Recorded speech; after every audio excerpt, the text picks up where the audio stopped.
And so with that, let's move to our panel. So I'm going to just read off the panelists in order that they are doing their presentation. And within the slides are more detailed information about each one of our panelists. But our first speaker will be David Young, the Director of Capacity Building at Housing Action Illinois. The speaker following him, I think everybody on the call knows him, Bruce Dorr-Palin, the Executive Director at National Housing Resource Center,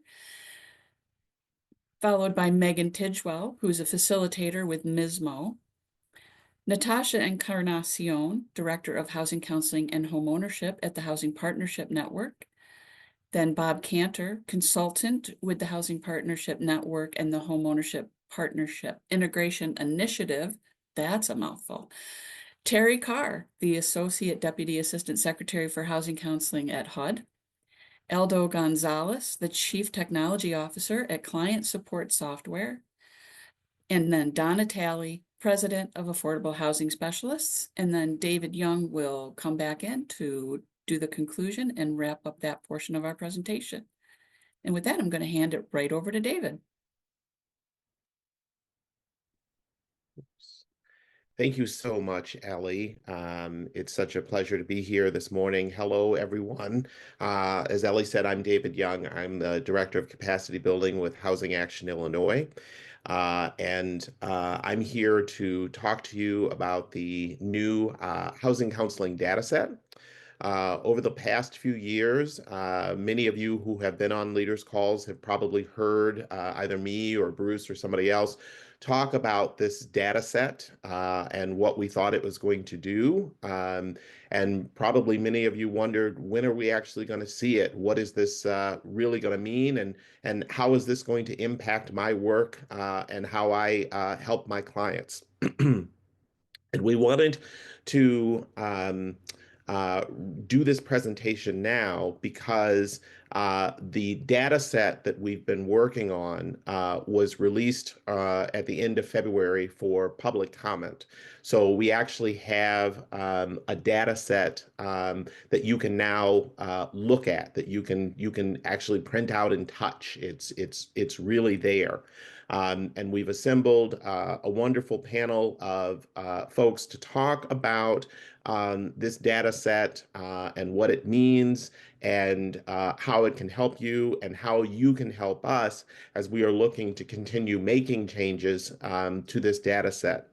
I just want to say very quickly that in 2017, fresh off of Housing Action Illinois, developing the first client management system guide, which we had designed because HCO at the time was getting ready to sunset, and we wanted to produce a document that could help housing counselors choose what client management system would be best for them. We had a discussion at NHRC about creating a data set and why it was so important to do something like that. And after that NHRC summit, I received a call from Bruce Dorr-Palin asking if I would head up a work group to create this data set. And I thought, well, I'm happy to do that. It won't hurt to take a couple of years out of my work life to work on this document. And here we are nearly 8 years later, and I am still working on this data set on behalf of the industry and really happy to be able to share with you where we are now. So this data set is really significant because in the past, what has sometimes happened with our industry is some of our technology tools have been created by other people and then given to us. So, for example, HCO was originally a product developed by Fannie Mae, and then we've all used the 9902 from HUD as a way of talking about the services that we offer and the impacts and outcomes that we've had. But this data set is really significant because this is something that our industry decided to take on itself, and that we would be responsible for developing that data set and how we would move it forward.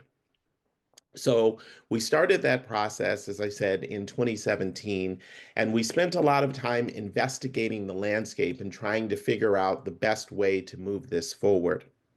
And during that investigation, we discovered MISMO, the Mortgage Industry Standards Maintenance Organization, which had started a lot of this process on behalf of creating a common language for the mortgage industry. So for originators and servicers and so on, all of those organizations had committed to using a common language with their systems, which would make it easier to communicate with each other. And we felt that housing counselors, as also financial services professionals, it would make sense for us to embrace MISMO and add our data points to MISMO. And so that's what we set out to do.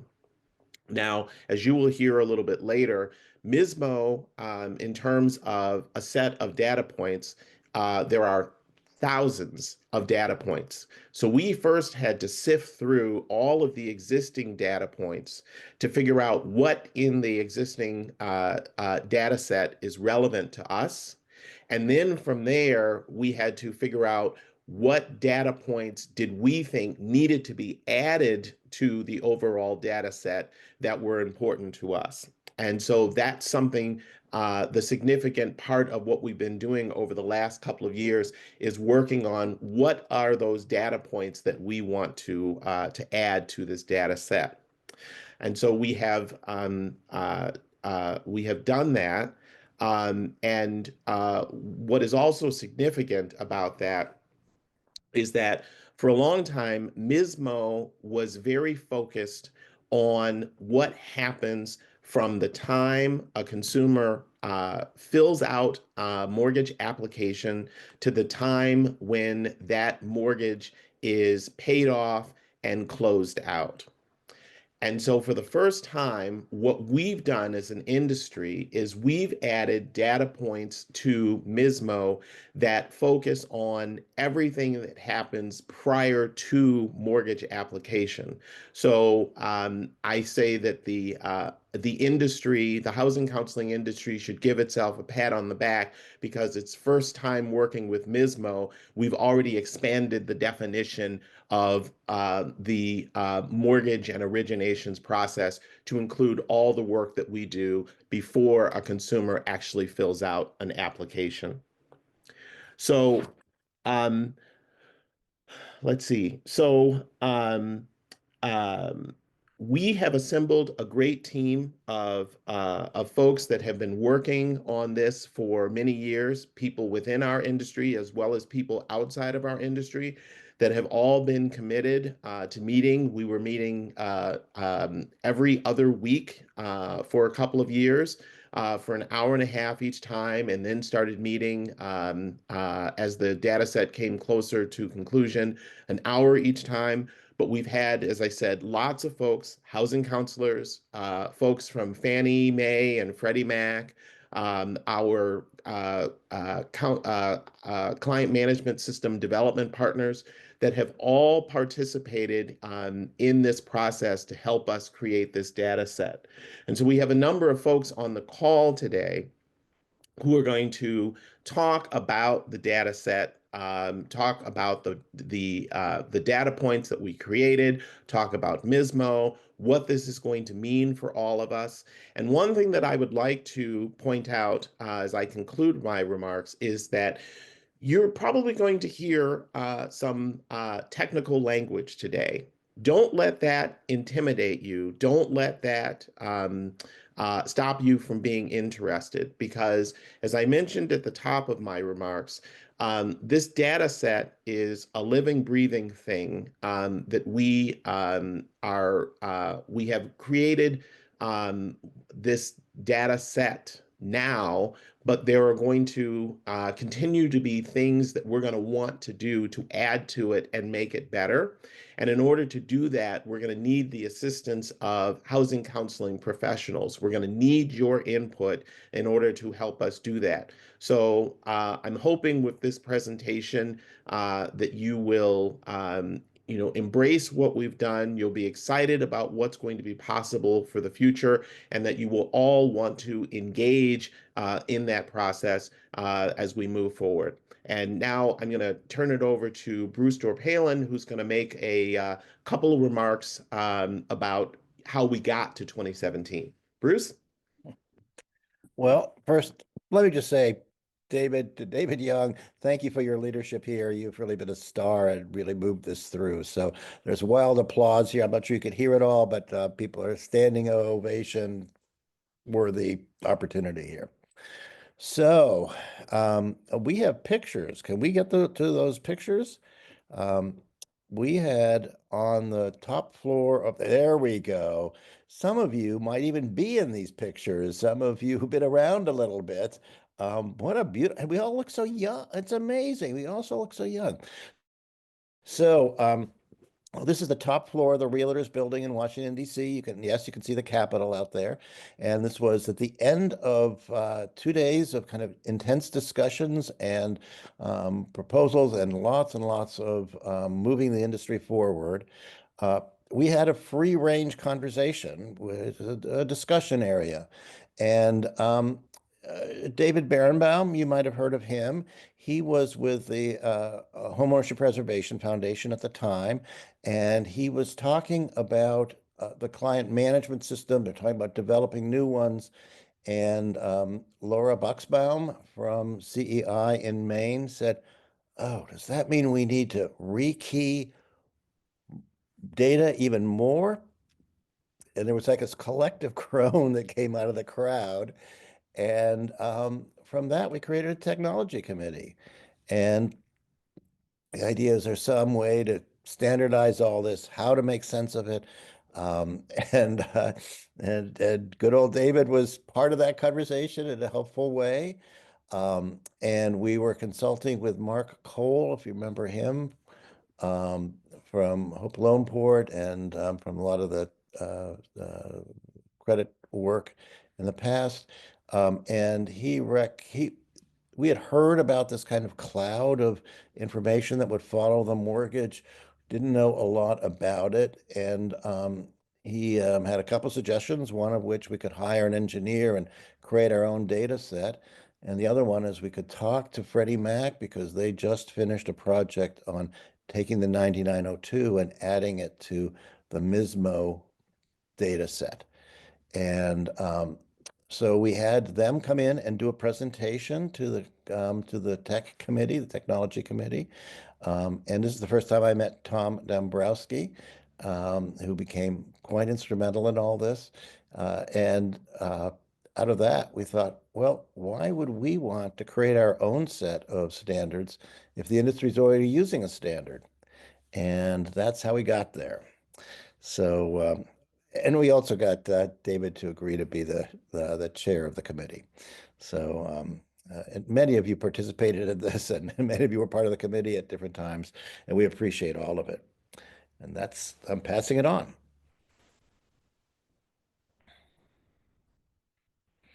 So we're going to change the programming up just a tad and let Terry Carr from the Office of Housing Counseling go next, because Terry has a meeting, an unexpected meeting that she needs to get to. So Terry,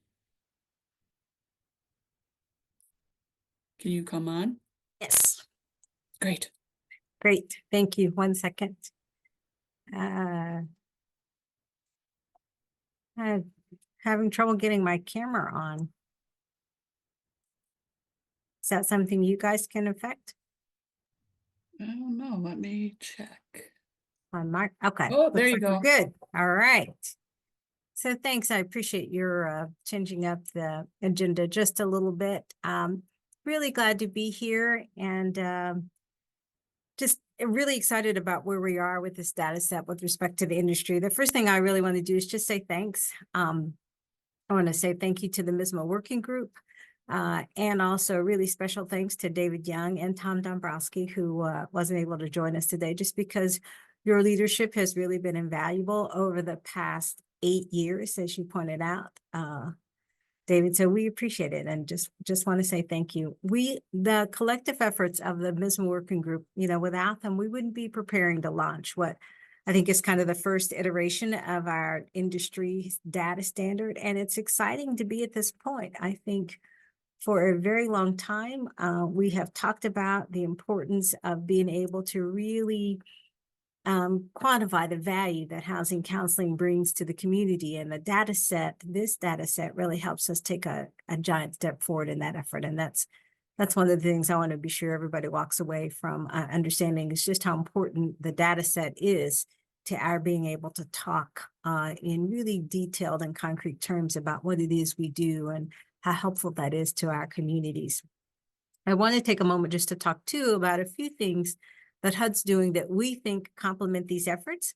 So we recently launched an effort to try to increase the accuracy and comprehensiveness of housing counseling activity reporting. And we're always kind of tinkering in this area, but we want counselors who, we know counselors are providing a lot of services that help people improve their housing situations that might not be directly related to what we traditionally think of as housing counseling. And so what we're going to do is kind of make some efforts to help people understand the ancillary services that you might be helping people with, employment, which increases their income, accessing maybe utility assistance or some other things that maybe you don't think of as housing counseling. We want to help you understand that according to our regulation and statutes, they are reportable, and just make sure that we're capturing everything that you are doing so that we can let people know the really broad impact counselors have. So we'll be doing some training, and we'll be posting some resources on our website that really drill down on what is a reportable housing counseling service.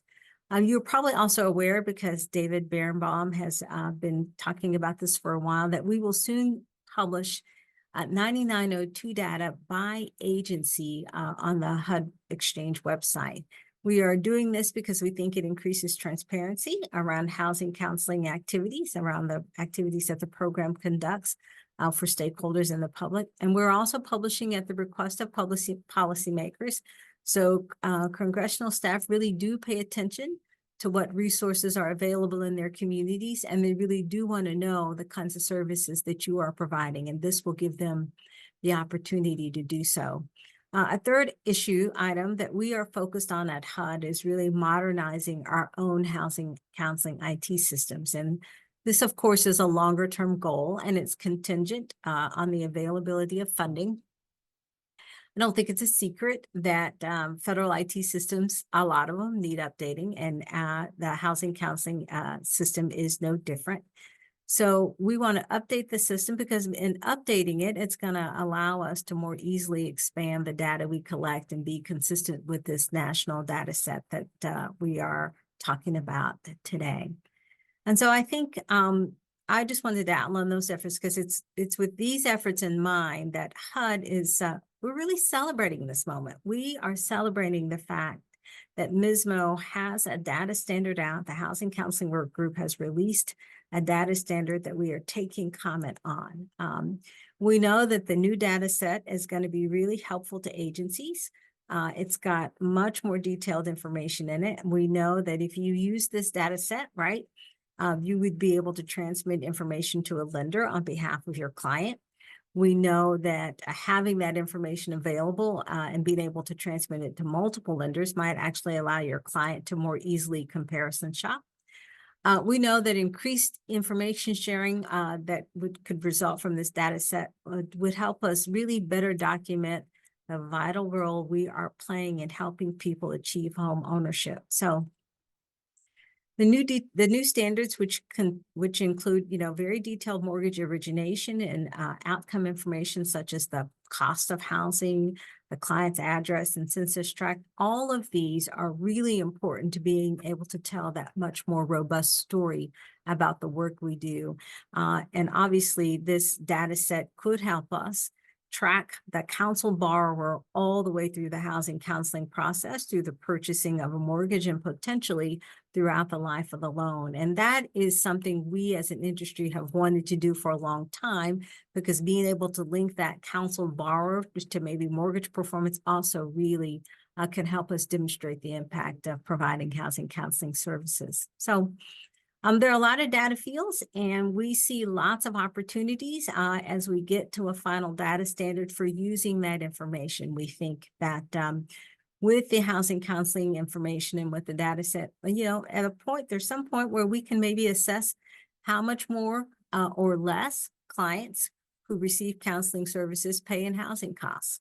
Maybe we could take a look at whether a client is moving to a neighborhood that has more opportunity by being able to look at their address.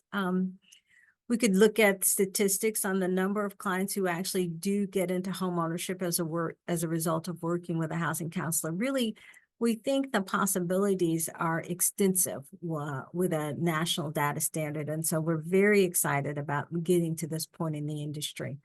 I think I just wanted to reiterate, being able to better quantify the impact of housing counseling services, it'll help agencies potentially grow their fee-for-service business. It can also help agencies better understand their business models, better understand what services are needed, what are the best delivery methods. There's just, I think, an endless number of ways that we can apply this new data set and the information that we gain from it to the industry as soon as we can, get to a place where many of us are using it.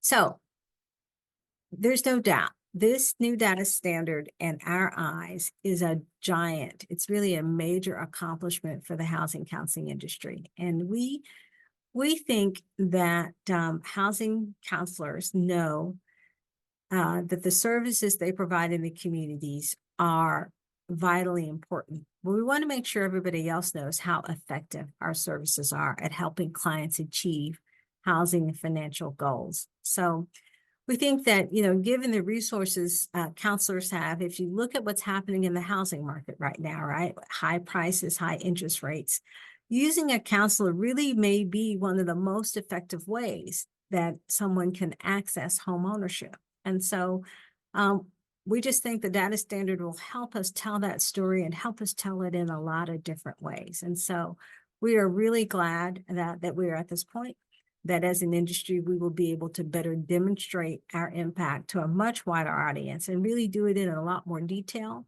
than we've ever been able to do it before. And so I'm just going to say again, we think it's a giant step forward for the industry. And so we would just say kudos and thanks to those in HRC, David, Tom, and the working group who have really led the effort.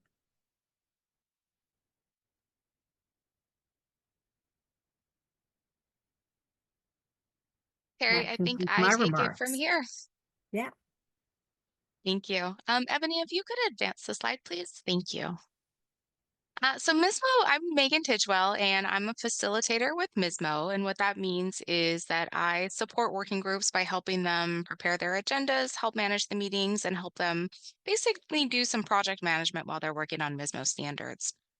MISMO stands for Mortgage Industry Standards Maintenance Organization, and we're the standards development body for the mortgage industry and a subsidiary of the Mortgage Bankers Association. MISMO enables the real estate finance industry to innovate through collaboration to create essential standards and best practices to solve key business challenges.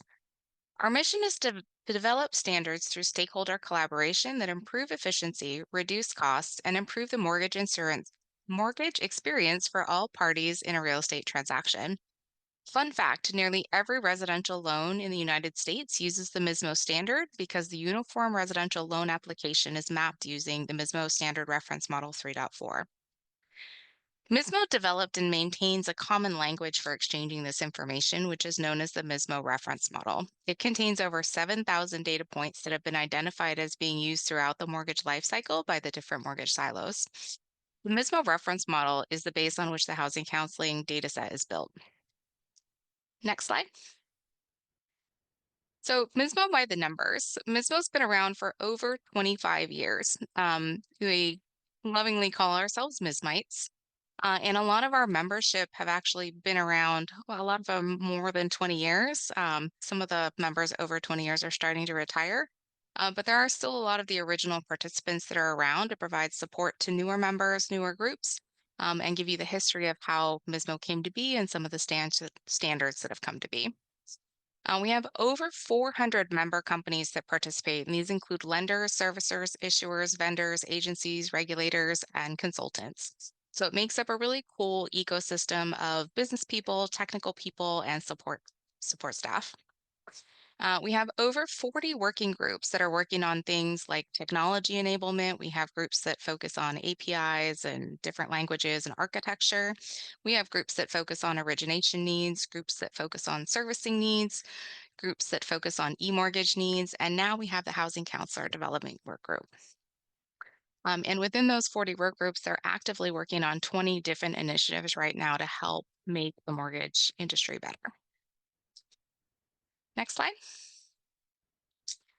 So collaboration is the keystone to MISMO. We provide an umbrella under which all parties can gather and collaborate on projects that end up serving the community. And for anybody who's been in the industry, it can be kind of hard. A lot of times they're collaborating with people who are in direct competition. So we've developed a word for that called co-opetition, right? We're able to work together on things that are standard within the process, and then vendors or business folks are able to add their special sauce outside of that. So everybody's using the same foundation, but can put their competitive advantage spin on top of it. Where it makes sense for everybody to be on the same page with something and not off doing their own thing, that's where MISMO should be leveraged, right? There's many parts in the mortgage industry where investors are providing a standard and the rules, and everybody has to follow those same rules. So that's where we want to bring people together for that commonality. And MISMO is really the only organization in the mortgage industry where that can happen. We bring together the lenders, the government reps, the vendors, title folks, originators, servicers, housing counselors. We bring everybody together to collaborate on solutions for the industry. Sometimes the end result is a standard that's published, a data set, an implementation guide. Sometimes it's just a best practice white paper or educational material. For example, the Housing Counseling Development Work Group has been working inside MISMO for over 2 years. And in that, we've produced a YouTube video that talks about the benefits of housing counseling. We've produced a white paper that explains the data set in a lot of detail and why the data set's valuable to the housing counseling industry. And now we've got our housing counseling data set, and we're just getting started. MISMO work groups meet as their needs dictate. So some meet bi-monthly if you've got a lot going on, such as the housing counseling group. We get together twice a month. Some meet more often, some meet less often, but that's up to the group to decide. We also hold week-long summits each year, 3 times a year. We have meetings in the winter, spring, and fall. And we gather for education sessions that include industry and government updates and work group and committee meetings. For our next summit, we'll be in Boston from June 9th through June 12th. Monday is always our education day. And for this summit, we have education sessions scheduled on homeowners insurance, artificial intelligence, open banking, electronic home equity line of credits, state regulations, and housing counseling. So for more information about registering for the MISMO Spring Summit or just what we'll be doing, you can either email me. My email address will be in the back of or you can check out mismo.org. Okay, next slide. So just a little bit more about the details of MISMO. We are a lender-driven organization. They hold the most number of seats on our board, and they help us decide which initiatives are most important for us to be working on and for volunteers to be spending their time on. Because that's the other thing. MISMO is a volunteer-driven organization as well. We have facilitators that support the groups, but the knowledge for our standards, our specifications, and our best practices comes from industry experts who are volunteering their time to come and help us figure out what is best for everyone. So in that, we also do offer, anybody can attend a meeting. You do not have to be a MISMO member, but we do offer membership that comes with some benefits, such as being able to see draft work products while they're being worked on, access to the meeting minutes and agendas ahead of schedule, or if you miss a meeting, you can always go in and grab the meeting minutes and get caught up before you come to the next one. And what I think is our most powerful tool is the MISMO Resource Library, which contains every MISMO work product, white paper, specification, implementation guide, flyer, anything that's ever been produced by a MISMO work group. It lives in there. It's a pretty big cache of information. Additionally, groups prepare webinar educational materials, and those are also available as a member benefit. Another resource that MISMO provides is a business glossary, and this is available on our website. Membership is not required to access it. You can go to the standards and resources section and locate the business glossary, and it is all 7,000 plus mortgage terms that we've identified. So there's ways to filter and sort it. You don't have to try and read 7,000 terms. But if you're trying to figure out how to educate your staff or figure out how to speak in common terms with somebody, you could go to that glossary and see what the industry's agreed on. Next slide. We're always looking to have more housing counselors come and join the working group. We've got, as we've covered, we've done some educational materials. We've got the data set. The first version of the data set is built. And so what we're looking to do for our next phase is to take a look at the housing counseling process, the work process, and break it up into use cases where we can create some specific standards to implement how to move the data back and forth. For example, we've been talking about breaking the process down into intake and then possibly doing a foreclosure based housing counseling standard or a rental counseling housing counseling standard. So we'll be taking that larger data set and breaking it into smaller chunks that make sense for the industry, and then creating some implementation guides and specifications for how to use that, and then how to move the data back and forth between the providers, between the agencies, and between the housing counselors. We meet twice a month. The first meeting of each month is more business focused, meaning we talk about housing counselor needs, how to help get the data set adopted, what's going on in the industry, and then we'll be talking more about the business side of each use case. So this is where we're looking for people who do the day-to-day work, because we want your input to help us know that we're doing the right things and making the right selections with the data set, bringing in the right fields and putting them in the right place, because we want to make your lives better. We want to improve your day-to-day processing. The second meeting of each month is where we spend our time getting deeper in the weeds, working with the MISMO reference model to build our data sets and specifications. It gets a little technical and can seem really scary, but everybody is welcome and encouraged to join. One of the cooler things about the Housing Counseling Development Work Group is it's not just people who have housing counseling knowledge. We've also attracted some of the MISMites who have been around for a long time, and they have a lot of really good working knowledge of the MISMO reference model, but not so much housing counseling. So we're able to bring both sides together to work together to build the standard. So if we have people that can come and bring the business knowledge, I can bring people that know the MISMO knowledge, then we can work together to build some really cool things. Quick story, I did not know anything about housing counseling before David brought this to the MISMO, and it was given to me. And so I had to kind of get up to speed on housing counseling, and it's become one of my favorite groups to work with. I really think that the work being done here is important. And I've learned a lot. In fact, I was on a trip to Brazil earlier this year, and there were some younger kids in the group who were, asking about, how do you buy a house? What do you do? And I found myself on a website in Brazil trying to find them a housing counseling resource in the area, because that was going to be their best course of getting educated. So I really do think it's important to help spread the word about housing counseling so that more people can know that this resource is available. Our next meeting is going to be on Wednesday, May 14th, and we would love for you all to join us. And with that, next slide.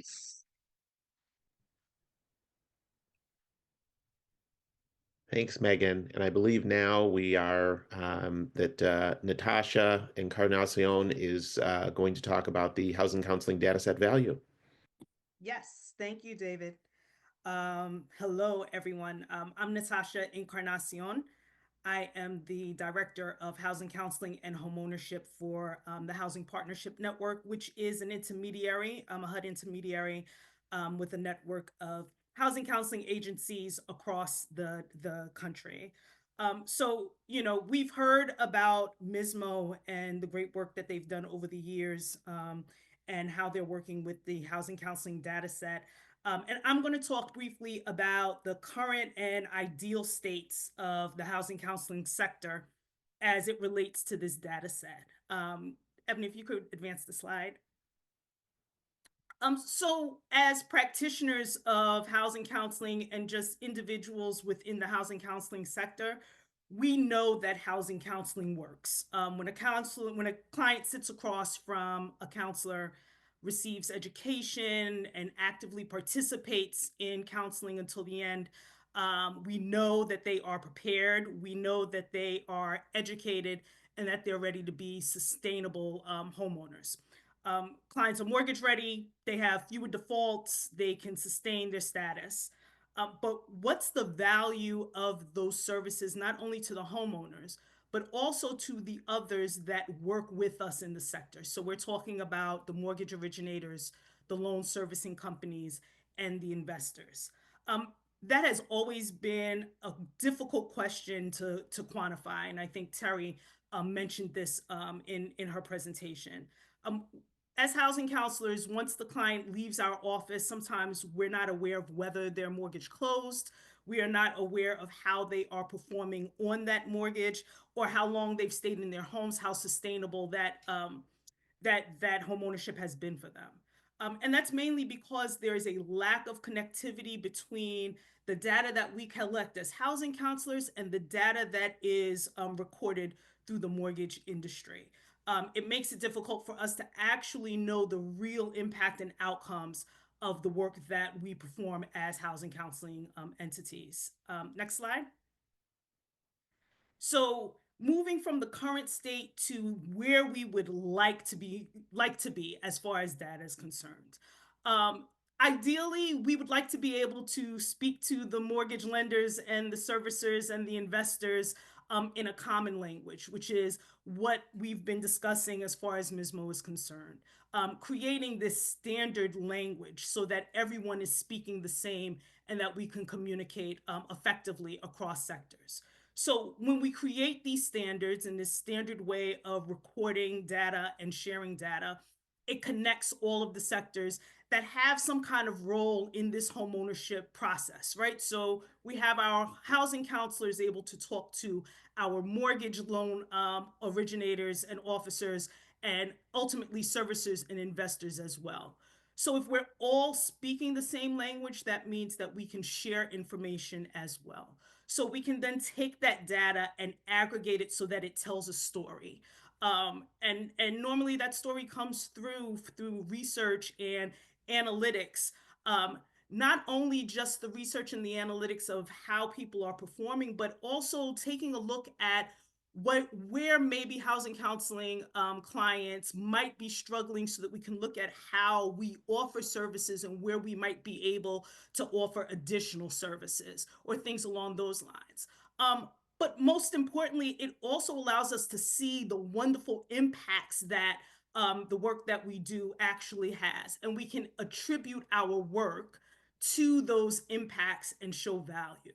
So let's take for example, I think I would love to be able to compare a cohort of housing counseled clients who have become homeowners and see how they have fared in as homeowners, to a similar group of non-housing counseled clients, right? To see where there are differences, where the positive changes are, and even to look at how we have managed to save money on originations, because there was a housing counselor involved that could help them gather the documents in a timely fashion, help them understand the process, which wasn't available to the person who did not receive housing counseling. Or even on the servicing side, as we can see how default numbers might be less in a housing counseled client as opposed to someone who did not receive housing counseling. So we're able to then not just show our impact, but also prove the value of our services on the back end, where we can then make our claim and our fee for service about how much we are actually saving the industry by offering these services. Over the years, it's been anecdotal. We haven't been able to capture those numbers. And with standardization, it gives us the ability to do so. So ideally, that's what we would like to see. We would like to see housing counselors, mortgage loan originators, services investors, all speaking the same language and speaking to each other. At this point, I'm going to pass it on to Bob Cantor, my colleague, who's going to talk to us about what that vision is. Bob? Thanks, Natasha. Let me get my video going here. So yeah, so I mean, I think David, Terry, and now Natasha all talked about value. What we're trying to do is, we know there's still, after all these years, a lot of skepticism of what the value of counseling is. We know the realtors don't like borrowers to go to counselors because they think they're going to lose the client, or mortgage origination or originators don't like clients going to counselors because they think they're going to push them into a more favorable mortgage with another lender, which wouldn't be a bad thing, but that's not, I mean, so there's a lot of resistance and a lot of skepticism working with your sector. So what we did was, so we think data can prove the story. And for those of you who haven't noticed, data is everything now, and it's in the form of AI. And AI in the mortgage industry has actually been around for quite some time. You've got underwriting tools, that were developed by Fannie Mae and Freddie Mac years ago. That the automated underwriting engines, and that's all evolved. So now you have automatic appraisals because there's so much data that the GSEs and FHA have on repeat transactions of the same house, that they can really track almost in a live basis what the value of a house is, so they can understand that and automate all that.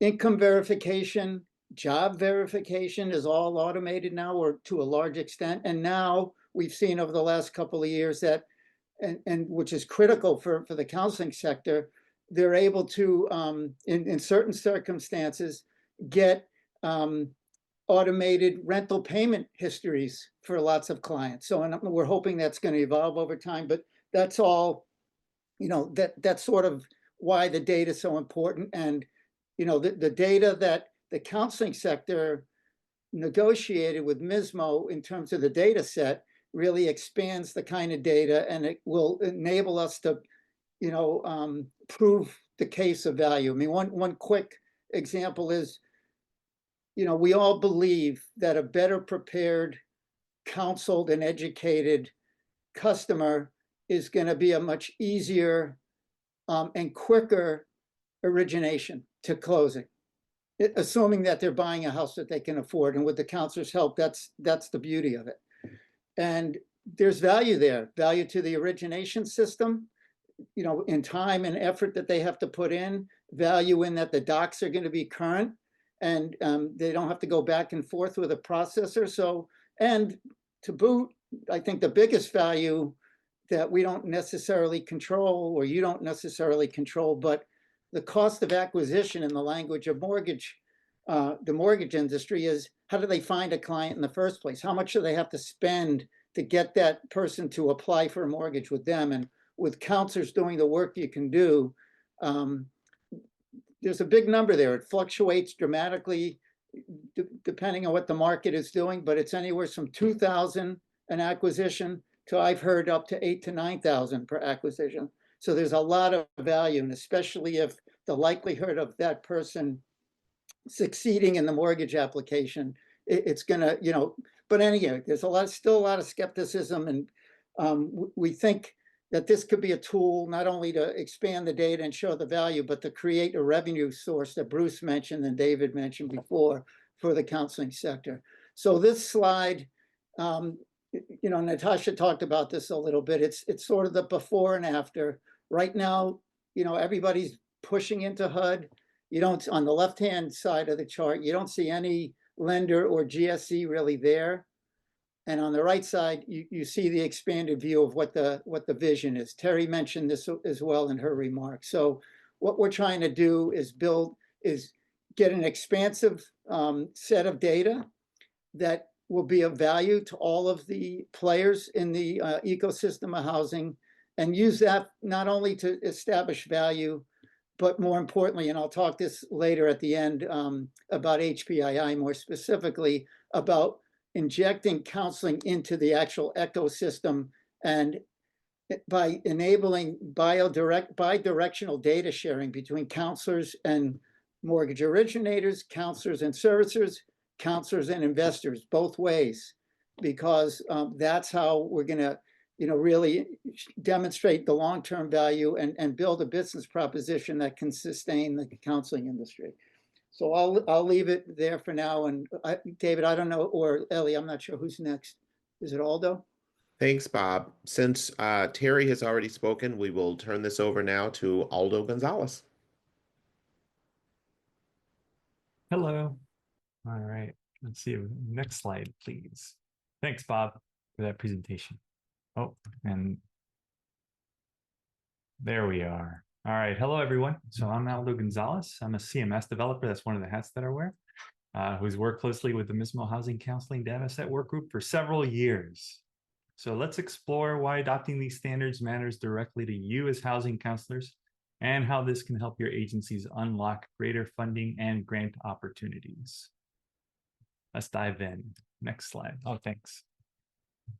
All right. Let's I have less words on my slides here. Let's look at a couple of these images. So let's imagine a world where everyone communicates with a common language. I think that we're kind of beating that into everyone over here. That's what MISMO provides, right? So that's what it can achieve for the housing counseling agencies. And standardized data, it improves communication, right? It simplifies the collaborative process, and it strengthens our collective impact, benefiting your clients and your agency's mission. Next slide, please. So in my journey with MISMO, I've helped client support software become HUD certified and launched a public housing management CMS. And we are planning for early implementation of this standard, right? And that's so I'm here representing one of the CMS systems and speaking from the developer's perspective, right? So adopting these standards is like laying railroad tracks before running the train. Solid infrastructure ensures smooth, efficient data movement. And to validate these standards, I've created some test files that help ensure the accuracy and practicality of the standard, and I've provided that throughout the work group. And in the process of just creating those files, that's about 80% of the work that needs to be done. So I know what is necessary in order for some of the other CMS vendors to implement this standard.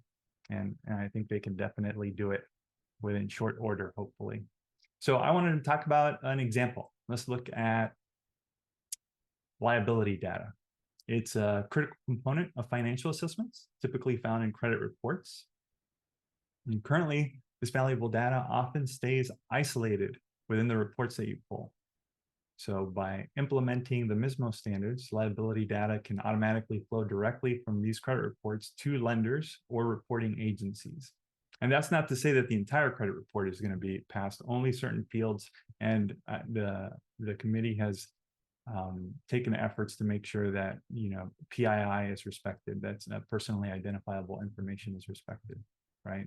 So, but by transmitting this liability data, there's no extra manual entry for you as counselors. And so this type of exchange and automation, it significantly enhances the data reporting that you've heard about. Next slide, please.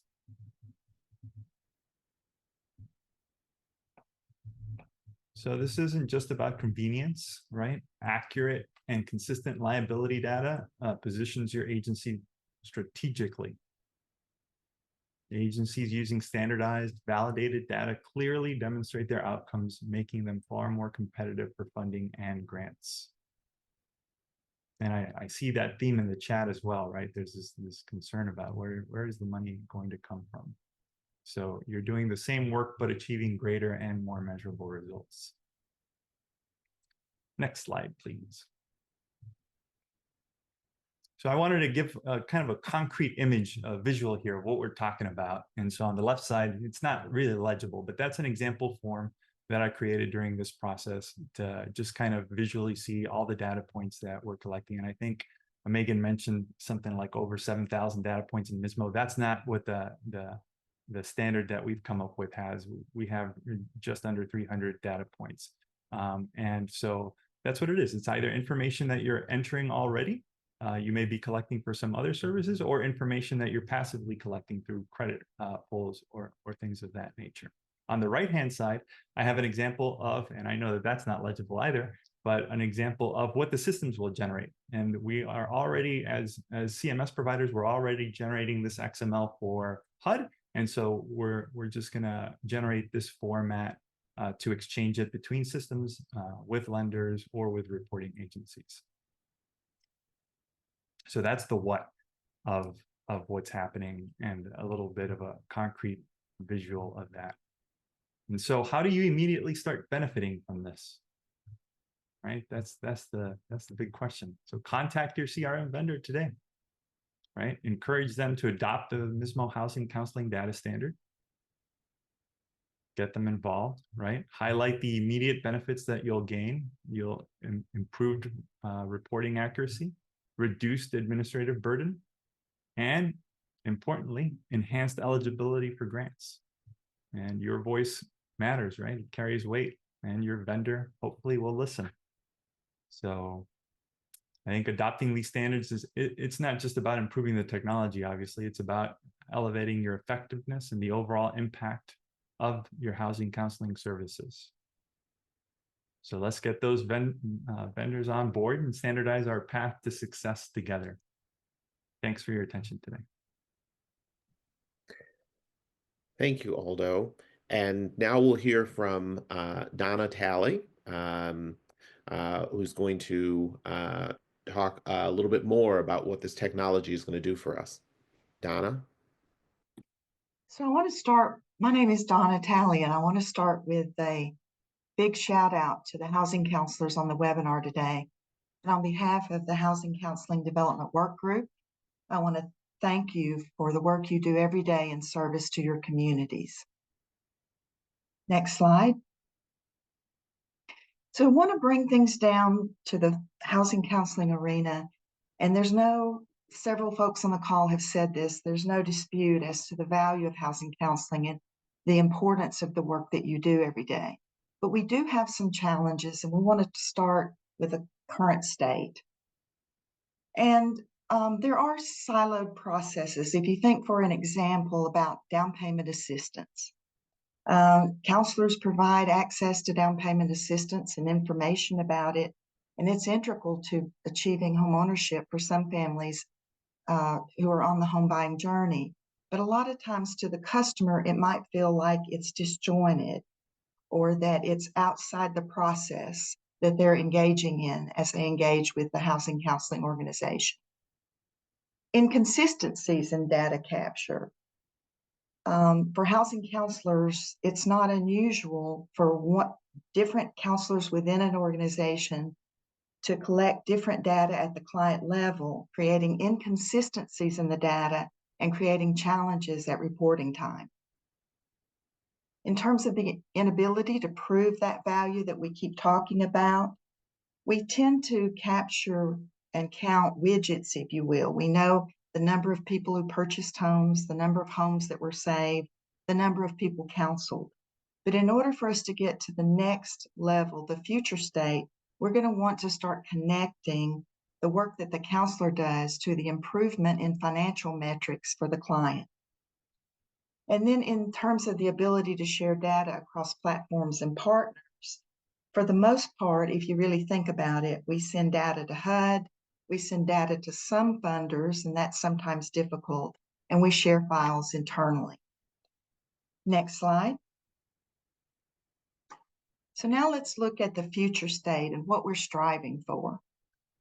We want to think about how much the client experience might improve if DPA was an integrated part of the home buying experience instead of an ancillary sidestep. That's just an example DPA. but sometimes it can seem like an ancillary sidestep that is siloed. In terms of data collection, capturing data becomes a fluid and streamlined and consistent part of the workflow process that counselors engage in every day. In a future state, data that provides clear evidence of value. So if you think about it, how would it be if we could say that our active clients were able to reduce debt by an average of $190 per month over the last 6-month period? Empirical, evidence-based value. And then for transferring clients and data seamlessly to partners, we've all talked a lot about this. But if the goal is to create sustainability for housing counseling, meaning earned revenue or fee income, we need to be able to send and receive data to and from all service providers in the process. Next slide. Okay, if you go look at this diagram and pay close attention to both the solid lines and the dotted lines. But we're going to focus on the dotted lines for the purposes of the webinar. And if you look at the dotted lines, this is a vision of what we hope to achieve in terms of connections. We want to connect housing counselors to mortgage servicers, because transferring information back and forth with a servicer would certainly streamline and help improve our connection to the servicers and our work for loss mitigation and foreclosure prevention. We want to connect borrowers to funding providers, that funding that is often so essential to help make housing affordable for families. And we want to be able to connect housing counselors to lenders. If you really think about it, the housing counseling realm, the industry itself, is a big machine that generates mortgage-ready buyers. And we want to create a fee-for-service model where we can support the work of the housing counseling industry and not have to constantly work on philanthropy and other grants to support this very important work that we do. So we're looking to create connections across the entire industry. Next slide. So the future is now. It's right now. And we need housing counselors to make this better and to be part of the movement to MISMO. Next slide. So it's very rare that housing counselors, because we all know housing counselors carry a lot of weight and they wear a lot of hats. And it's rather a luxury for us to sit around and think about what if. But we want to spend just a few minutes today thinking about the what if and thinking about value and empirical data. What if we had the data that proves that active clients increase their credit score by 15 points over a 90-day period? Would funders and other service providers and clients be more likely to do business with us? What if the data we collect informs lenders and down payment assistance providers who are looking to design products based on unique needs and circumstances of our clients? What if we are informing the development of lending products in DPA based on the data we collect? What if we have two-way data sharing with other service providers in the industry and we generate a fee-for-service business model, just like the other providers do in the home buying and home saving process? Next slide. So we ask ourselves why. Why should housing counselors engage with the housing counseling development work group? We've talked about a lot of these already, so I'm just going to hit the highlights.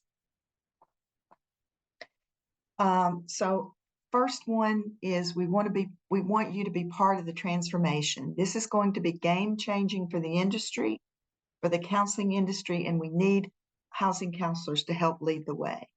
And bullet number 3, consistency in data is key if we want to map the data to a standard set of compelling impacts. And we need housing counselors to help promote and champion the movement to MISMO. In bullet number 4, we need housing counselors to influence and inform efficiencies that can be created within the typical workflow process as we engage in the movement to MISMO. And then in the next to the last bullet, we can create faster and improved client experience by using customer permission data to make budget and credit improvements early in the engagement with counselors. And then the last bullet, we need your expertise to inform practical case studies that we're beginning to embark on now that make the data come alive, because data is just data until we use it to tell a story. Next slide. So we definitely want to leave you with a call of action today, and we want to remind you of the things that you can do now to begin to become part of the movement to MISMO. First thing is you can join the Housing Counseling Data Development Work Group. It meets on the second and fourth Wednesday. Megan's already covered that. On that first call each month, we'll focus on the business conversations that we need housing counselors to engage in with us as we strive for that future state. We want to ask you to watch and share the housing counseling video. We've created a video about the value of housing counseling data set, and we want you to share it with others and help spread the word about the movement to MISMO. And then we want to have you review the housing counseling data set itself. There's a link within this deck where you can click to download and review the MISMO housing counseling data set, which is currently in comment period. And then there on the left, we've developed a white paper that has been developed by the working group to explain what the housing counseling data set is, how it works, and how it will propel the industry into the future. And then last but not least, we know you're going to leave here with some questions, and all of the panelists will make themselves available. You have our contact information in the deck, and as you have questions, please feel free to reach out to us, because we want you to be a part of this incredible movement to MISMO.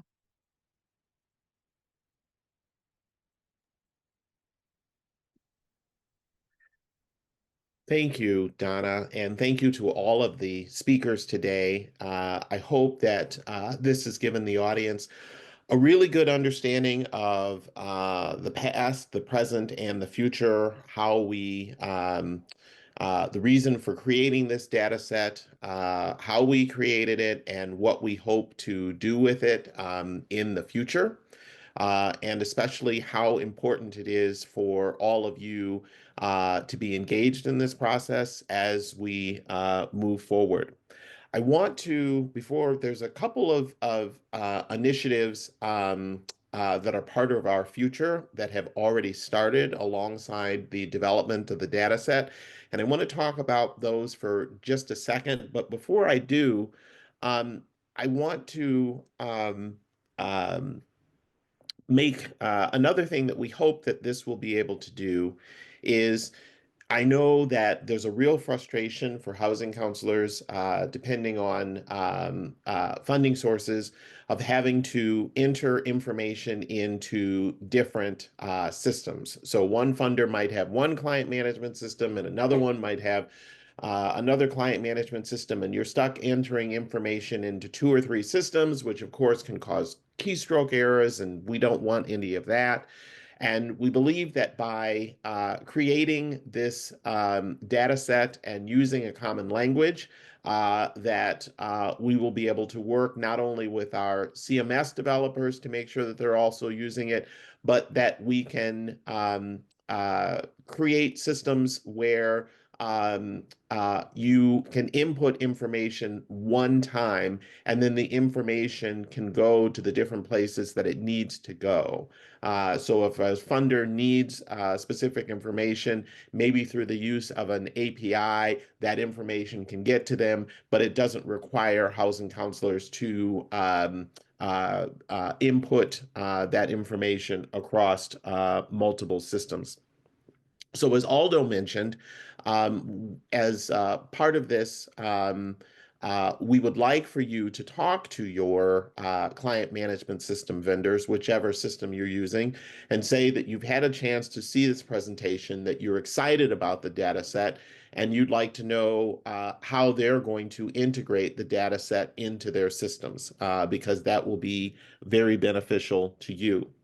And I also just want to thank a couple of folks, namely my co-chair, Tom Dombrowski from Freddie Mac, who has been just great in helping us envisioning about this data set and what it could do, and helping to round up the right people in order to get this moving.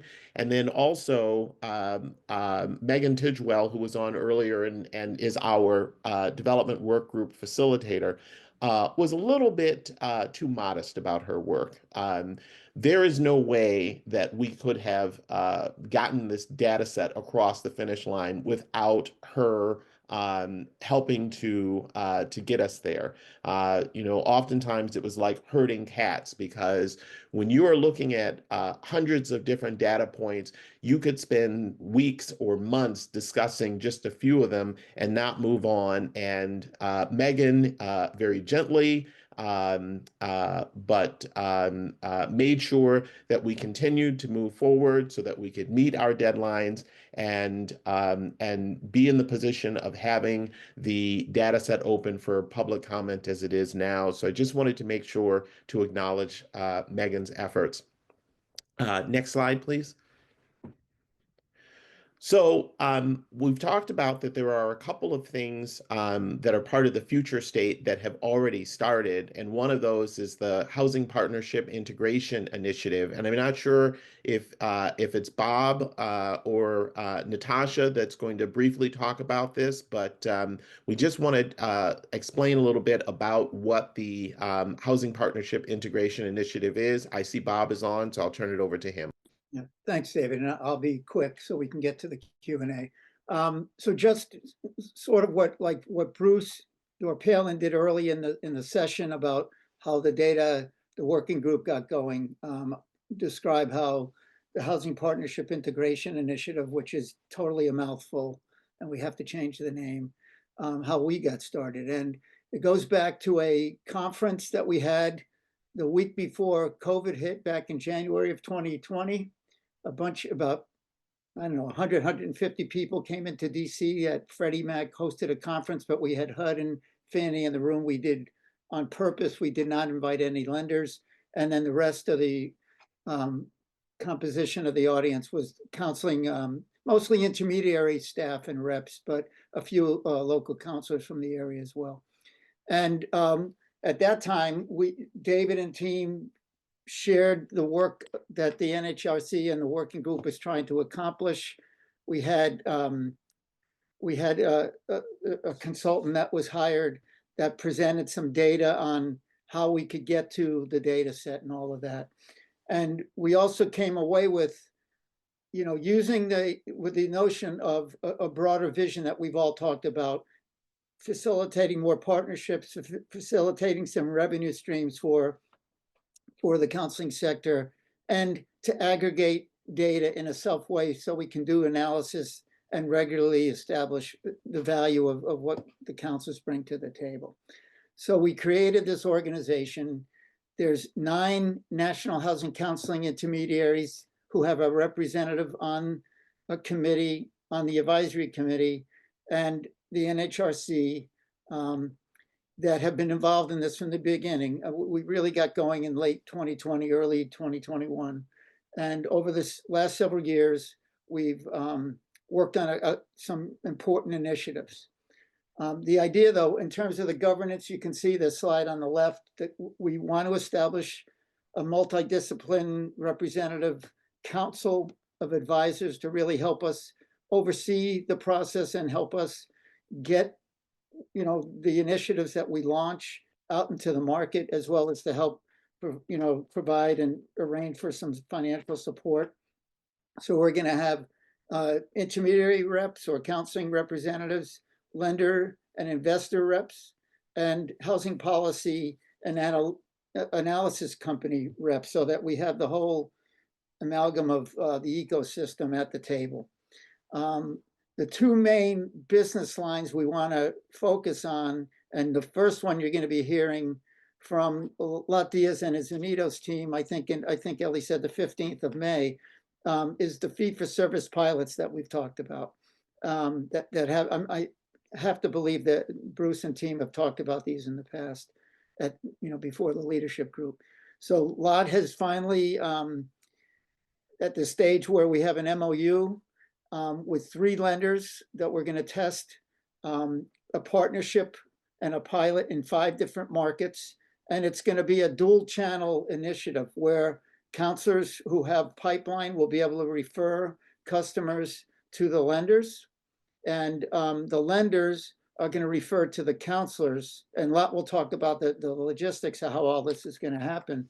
Of declined customers or customers who were deemed not ready and maybe didn't apply for a mortgage to a counselor so that we can work, you guys can work with them and get them back into the mortgage process.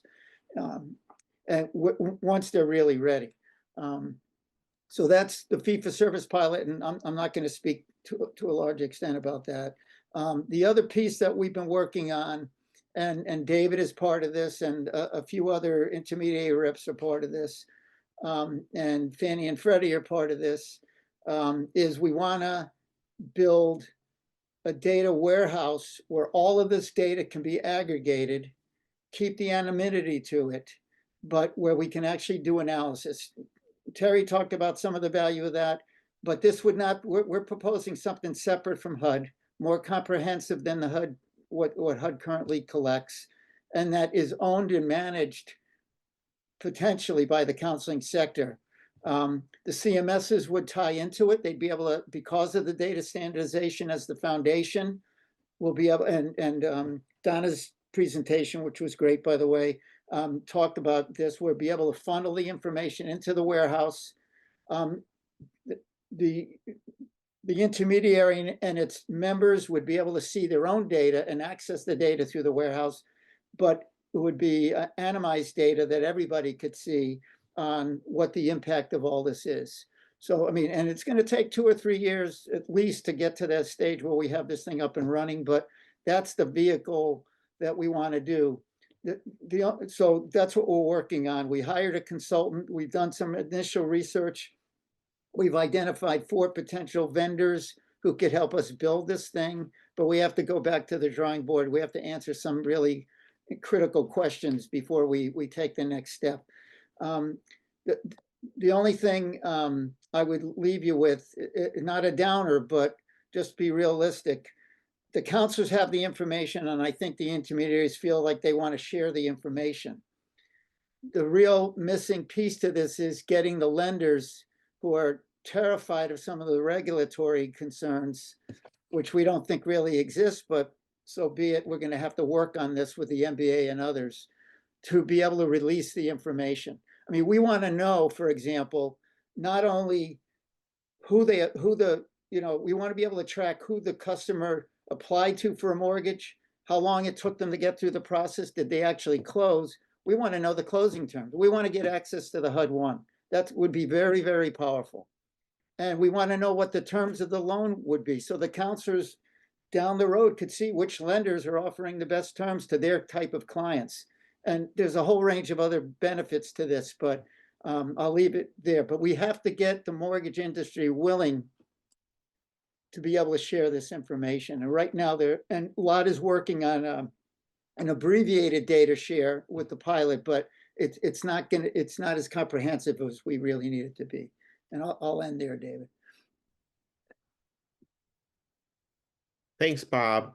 And I'll just quickly say, next slide, please. Another platform that we've created that aligns with the new data set is My Path to Home. And this was created by Housing Action Illinois. It is a way to connect clients seeking housing counseling services with a housing counselor. And I point this out because this is a system that is owned and controlled by the industry as opposed to by government. So no matter what happens, this system continues to operate because it is owned by one of the intermediaries.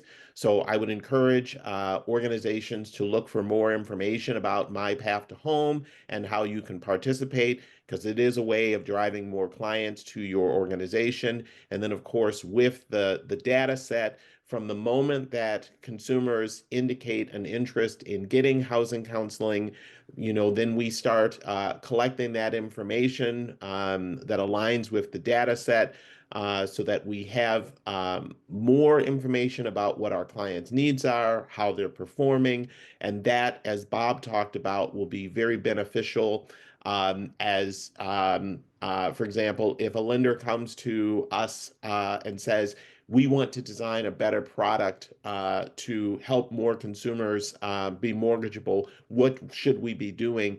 We have that data, and we'd be able to use that as a revenue resource for providing that data to a lender in order to develop that product. So with this data set, we are, as an industry, really taking hold of our future. We are taking ownership of our future. We are putting the pieces together to make sure, no matter what happens, that we have the components to continue making our industry stronger. And I know that someone talked earlier about, the elephant in the room, and that's the salaries of housing counselors. We are building the foundation now to be able to drive more revenue, which would mean more salaries or better salaries for counselors. That's why all of this is being done. That's why we have spent the last 8 years working on this. The more information that we can compile to show the impact and outcomes of what we do, the better we can look for revenue and compensation, and then be able to provide that to the housing counselors, who are the very backbone of our industry. So again, thank you to NHRC for leading this effort. And thank you for giving us the opportunity to talk about the data set today. And I will turn this over to Ellie so that hopefully we can answer a couple of questions before the end of this webinar. Thanks. Thanks, David. And I think you can go to the next slide, Ebony. I do want to say, David, I was going to take the time to ask my own question, but you answered it. So I really appreciate that. I want to say, we hear from funders all the time, show us the data of what housing counseling does. And it is a difficult it is a difficult item to quantify with the data that we have right now. So this is really great. The MISMO working group is really making a lot of headway and making it possible for us to start to really show the value of the work that you all are doing. Okay, so we do have quite a few questions. So I will ask whoever wants to answer these questions should go ahead and answer them. Just make sure that you unmute yourself and come on camera. Okay, so this person is a little confused on why there would be competition within MISMO. If that's relevant to this call, maybe an example would be helpful. Okay, thanks, Ellie. I think that one's probably for me. I use the term co-opetition, right? It's kind of bringing cooperation and competition together. And didn't mean to say that there's competition within MISMO. But I think the example that would work best here is that CMS providers outside of MISMO are kind of competing against each other to get different housing counseling agencies to use their applications, right? So that's the competition part, right? Like they're all vying for the same resources to use their technology. Inside MISMO, they're cooperating and collaborating to help work together to build the data set that would be used by everybody. So it's a unique situation where we're allowed to bring people together and able to bring people together that will work together and kind of along the principles of rising tides raise all ships, work together to find that commonality, but still be on the outside trying to get the same people to use their platforms. Great, thanks. So if I'm not sure who is going to be best to talk about this, but if somebody could just kind of talk about how MISMO and the CRMs will kind of engage with each other, because there is a little bit of confusion, I guess. MISMO is not a CRM, but the CRMs are being encouraged to coordinate so that they can provide and accept MISMO data, if I'm characterizing that correctly, but if somebody wants to kind of address that a little bit deeper. So MISMO is a language. So think of it like French, right? And go back to the slide that Aldo showed. If we are all speaking different languages, then it's difficult for us to be able to communicate. So the whole purpose of MISMO is creating one language that all of our systems, whether it's a housing counseling client management system, whether it's an origination system, a servicing system, an appraisal database, you name it, anything that has to do with the mortgage industry is looking to use a common language that better facilitates communication.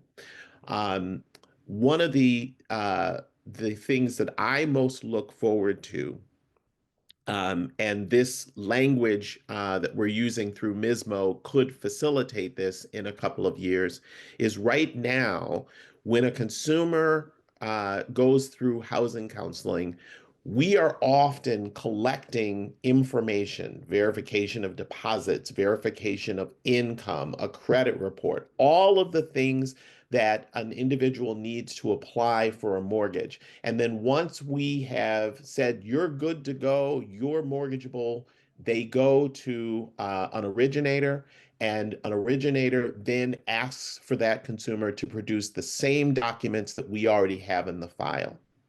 Using this language that all of the computers or all of the systems have adopted through MISMO, it means that in the future, that if a consumer says, we want to apply to this particular company for a mortgage, that on behalf of that consumer, we could send that information to the originator or the mortgage company of their choice, which streamlines things and does it through the language, and hopefully makes the process faster, and then also makes it a little bit cheaper and a little bit less, what's the right word? Um, uh, it makes it a little bit easier for the consumer, because the consumer doesn't have to produce multiple documents over and over and over again for different parties, because we can all use the same systems. Great, thank you. Given the current situation, how is personal information going to be protected through this system?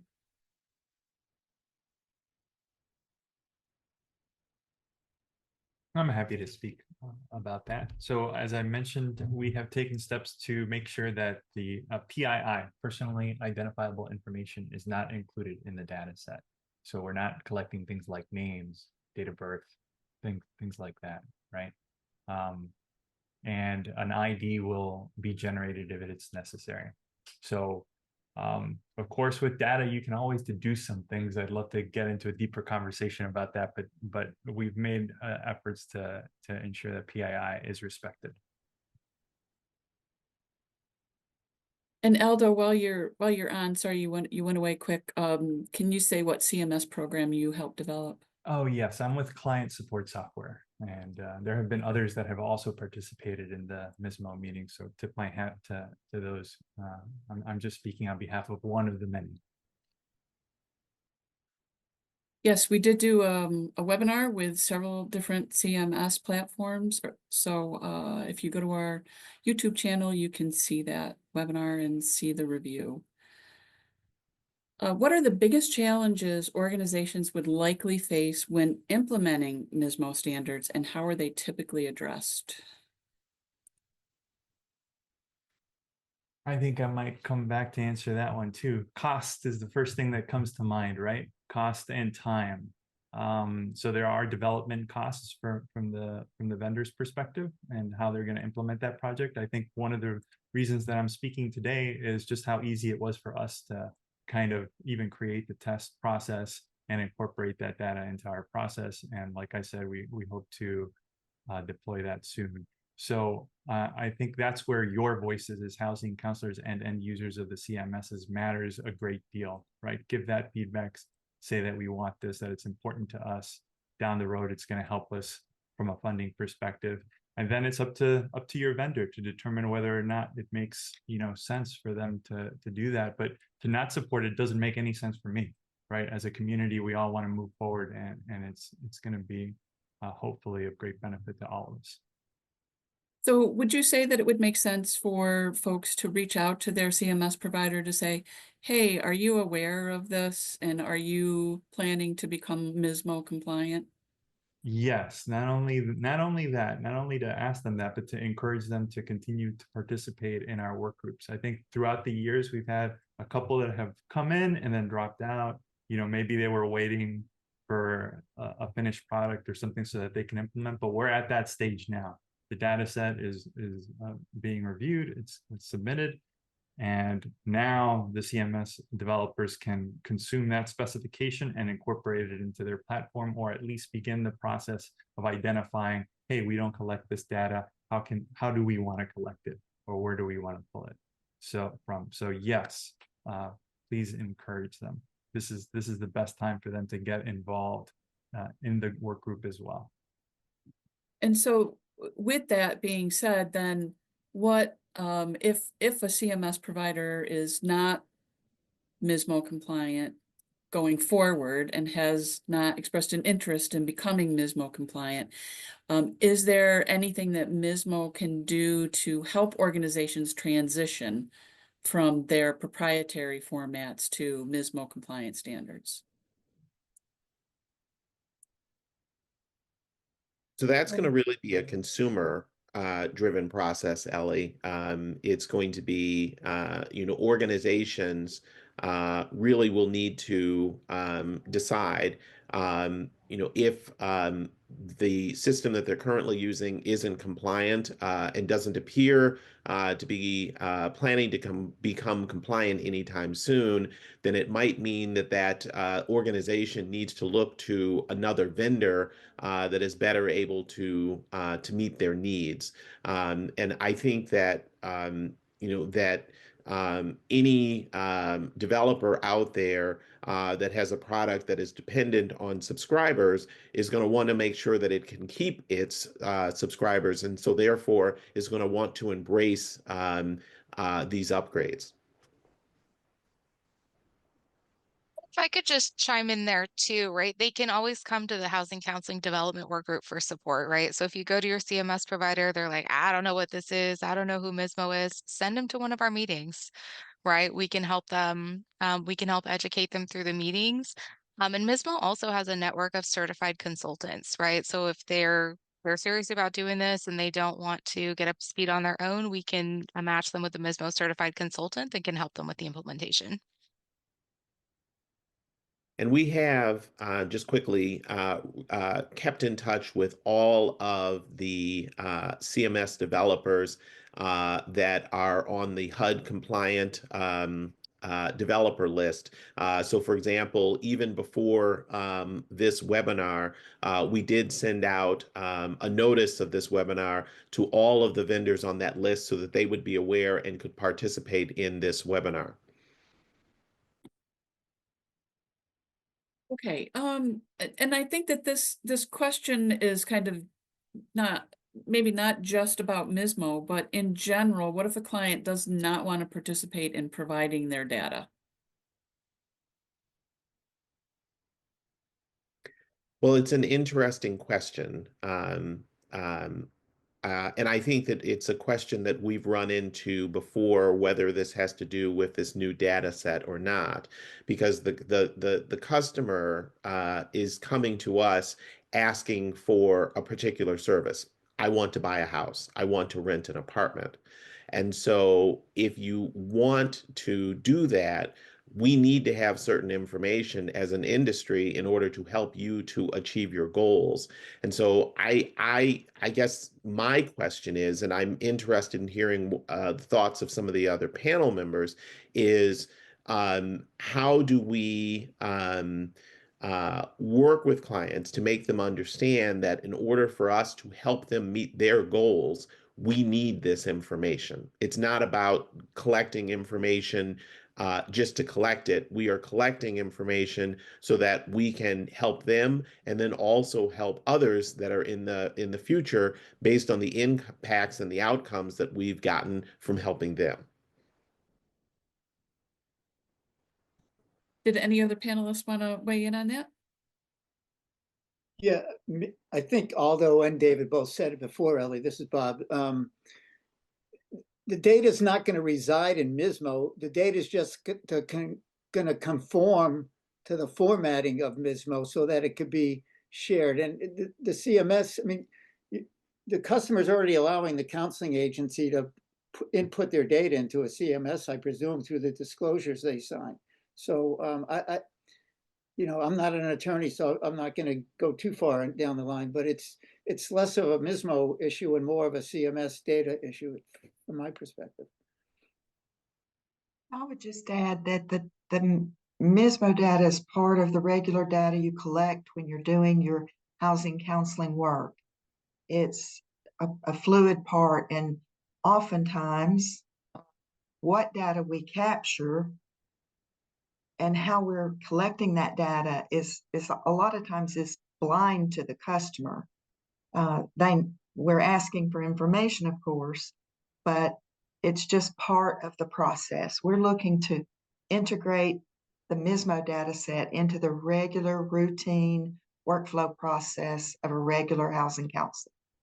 And I'm correct in saying that once that person goes and applies for a mortgage, their information flows through the MISMO data system, correct? Yes, because most likely the servicing system or the system that the originator is using to process that mortgage is also using the MISMO data set. And once that mortgage is approved, the servicer that is collecting the monthly payments and keeping track of the data is also using the MISMO language. So people just have to continue to think about MISMO is the language. MISMO is the language that we are all using to facilitate communication. Okay, so I want to get to a couple of the key questions here before we run out of time. So the 60-day public comment period ends on the 19th. Is there any possibility for extension?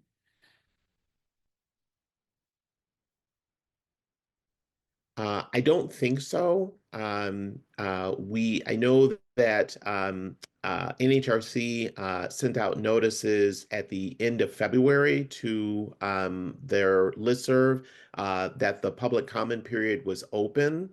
So I'm not sure. I mean, you could certainly ask, and I think Megan's up and wanted to add a couple of comments as well. Yeah, so the comment period end date, I believe, is the 19th. And that just means that's the soonest that we can go back through the MISMO governance process. So David, I would kind of look to you here. Do you want to give people an extra week to look at it since they're just learning about it now? I could just hold off on starting the paperwork. I don't have a problem with that. Okay. I mean, the more comments that we have, especially from current and future users talking about, asking questions, gives us more things to think about as we are working on the future of this data set. So I'm happy with that. Well, there you go, folks. You heard it here first. You got until April 26th now. Thanks for bringing it up and asking the question, anonymous attendee. Okay. All right, so I'm not seeing the specific data set on the website you provided since I am a non-member. I can only see the white paper. Is there a way to view the actual data set? It should be there. Let me go to the page. There should be a page specifically dedicated to the housing counseling data set, and there'll be a section at the bottom that allows you to download it as a non-member. The pages are always set up so the top part is a paragraph about what the work product is. The middle section should be how to access as a member, and then there should be a secondary section, how to access as a non-member. But let me pull up the page and make sure that's there. Okay, and while you're doing that, I'm gonna go to the next question. Oh, somebody just Okay. said, oh, go ahead, Megan. It is there. So there's some text on the housing counseling data set specification page, and it does say access information for non-members. And there's a link. If you click here, it'll ask for your name and your email address. They're just trying to see who's looking so we know who to follow up with on things. And then it should allow you to download the data set. And can you just pop that page, the full page link into the chat one more time? Yep. Hopefully it Okay. won't give us as much trouble as that other one. I know, my gosh. Okay, so this person said I did that, but it only gave me the white paper.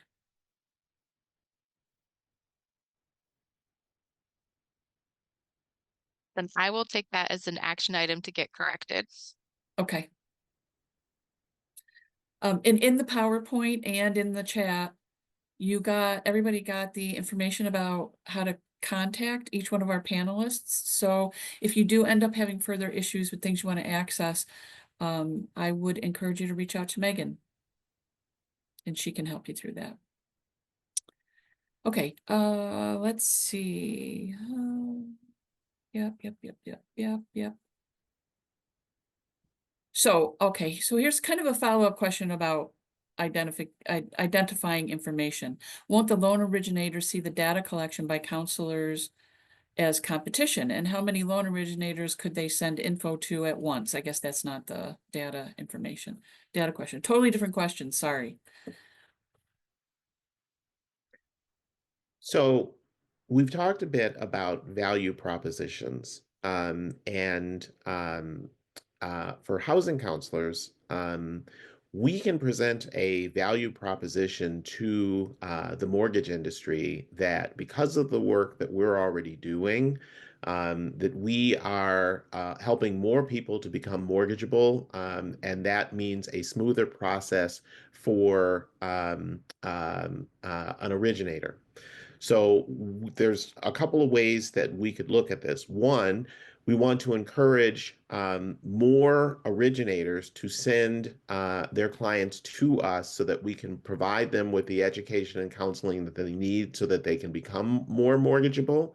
But also, if there are clients who come to us and have not been working with anybody and are interested in having us just send that information on to a financial institution on their behalf, why shouldn't we be able to do that and look at either one of those examples as a way of generating revenue for our industry? And I'm going to do one more question. So if somebody already uses a platform, a CMS that is compliant with MISMO, does that mean that they will automatically be reporting into the MISMO data set? So they're two different things. And right now there is no CMS that has fully incorporated the standard because the standard is not yet complete, but that's what we're in the process of doing. Your CMS may already have all the data elements in there. They may just need to put it together in order to transmit the information. So one is once the CMS adopts the MISMO standard, then you'll be with a CMS that is compliant with that standard. Then the next step is how is that data going to be used? Who are you going to be transmitting it to? Is your system going to be transmitting it to the lenders? Is it going to be transmitting it for what Bob was speaking about, the reporting aspect, etc. But yes, so just check in with your vendor and see if they want to or if they plan on implementing it. And short answers, we plan on implementing it. So thank you. Yeah. So I will say before, just as a wrap up to this, that we'll probably do more on this webinar wise as we move forward and get closer to the full implementation. This is just so that everybody is aware, this is really just an introduction to what is going on with MISMO and what to be looking for and what it means and how it's going to benefit the housing counseling industry. And more to come, so stay tuned. And with that, I'm going to turn it over to Bruce to wrap us up. Well, thanks so much, everybody. Great job, panel. Excellently done and lots of good work. Took a long time to get here, but definitely worth it. So thanks for a nice vote for our future of the housing counseling work. Also, just want to remind people to become members of NHRC. This is a way that we can all pull together and work in the same direction and take all the good work you're doing in the field and brings together for some united effort, whether it's around technology, whether it's around lobbying, whether it's around kind of the educational programming, or all the things that we do. Our memberships are kind of a critical piece to this, and we'd really appreciate your joining or renewing your membership. We actually have started the year in a strong way, and really appreciate that. Know everybody's got some strains on them, and we're feeling those strains as well. But we are very glad to have more membership coming in to strengthen our work. We have, as you know, has expanded some of the work we're doing.